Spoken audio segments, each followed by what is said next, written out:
अस्सलामुअलैकुम दोस्तों, मैं हूं आपकी शेफ ज़रीन फातिमा। आज मैं आपके साथ शेयर कर रही हूं चोलिस्तानी कढ़ाई की रेसिपी।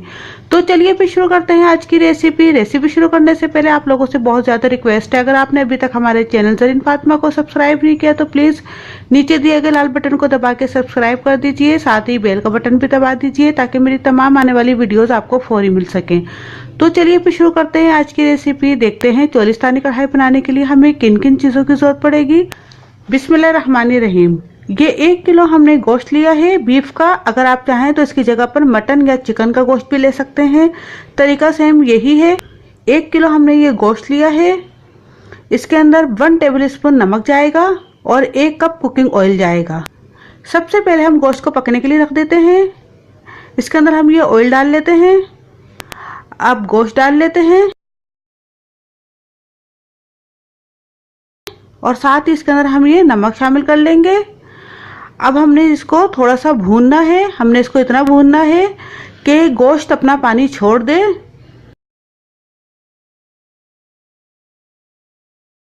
अभी देखिए हमने इसको तकरीबन 3 से 4 मिनट ही भूना है तो गोश्त ने पानी छोड़ दिया। इसी पानी के अंदर हम गोश्त को गलाने के लिए रख देंगे। अब हमने स्लो फ्लेम के ऊपर इसको पकाना है। हमने आंच को तेज नहीं करनी। अब हमने इसको ढक्कन ढककर तकरीबन 30 से 35 मिनट के लिए रख देना है गलने के लिए। अब जब तक ये गोश्त गल रहा है हम बाकी के इंग्रेडिएंट्स देख लेते हैं कि इसको बनाने के लिए हमें और किन किन चीज़ों की जरूरत पड़ेगी। ये हमने 300 ग्राम टमाटर लिए हैं, 7 से 8 हरी मिर्चें ली हैं, 1 टेबल स्पून अदरक लहसुन का पेस्ट लिया है, 1 टेबल स्पून साबुत धनिया लिया है जिसे हमने थोड़ा दरदरा सा कूट लिया है। अगर आप चाहें तो पिसा हुआ धनिया भी ले सकते हैं। 1 टेबल स्पून कुटी हुई मिर्च ली है, 1 टेबल स्पून जीरा पाउडर लिया है, 1 टेबल स्पून गरम मसाला पाउडर लिया है, 1 टेबल स्पून काली मिर्च पाउडर लिया है, 4 टेबल स्पून इसके अंदर दही जाएगा और 4 टेबल स्पून ही इसमें हम ऑयल शामिल करेंगे। अब ये देखें 35 मिनट हो चुके हैं। अब आप देख सकते हैं ये गोश्त अच्छे से गल चुका है। अब इसके अंदर हम ऑयल शामिल कर लेते हैं और साथ ही इसके अंदर हम ये अदरक लहसुन का पेस्ट शामिल कर लेंगे। अब इसको हम 3 से 4 मिनट अच्छे से भून लेंगे ताकि लहसुन की जो स्मेल है वो खत्म हो जाए।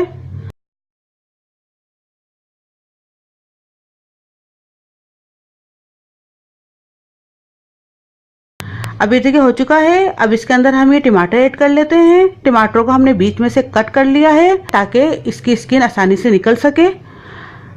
अब हम इसे 2 मिनट के लिए ढक के रख देते हैं।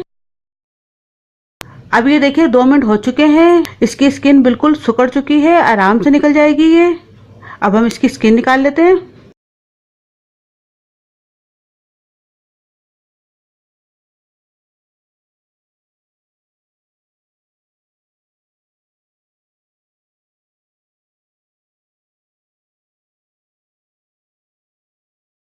अब हमने टमाटरों की तमाम स्किन को रिमूव कर लिया है, निकाल लिया है। अब हम चमचे की मदद से इस तरह इसको कुचल लेंगे और इसको बिल्कुल पेस्ट की फॉर्म में ले आना है।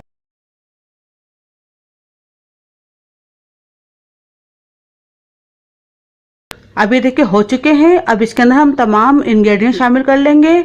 जितने भी हमारे मसाले हैं वो तमाम ऐड कर लेते हैं हम।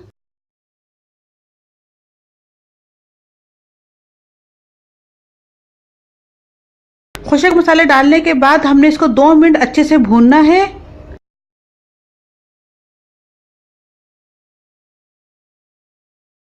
अभी देखिए भून चुका है। अब इसके अंदर हम ये हरी मिर्ची ऐड कर लेते हैं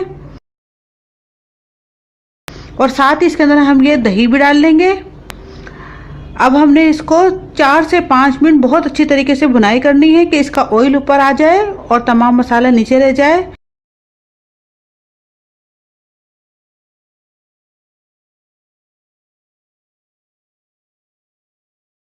अब ये देखिए हमने 3 से 4 मिनट इसको अच्छे से भूना है। अब ये तैयार है। आप देख सकते हैं इसका कलर कितना अच्छा आ रहा है। जितना ये दिखने में अच्छी है उतनी ये खाने में भी बहुत मज़ेदार है।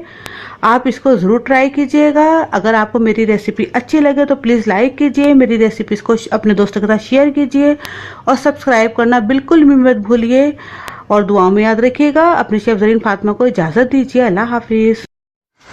अगर आपने अभी तक हमारे YouTube चैनल को सब्सक्राइब नहीं किया तो इस बटन को क्लिक करके सब्सक्राइब कर दीजिए।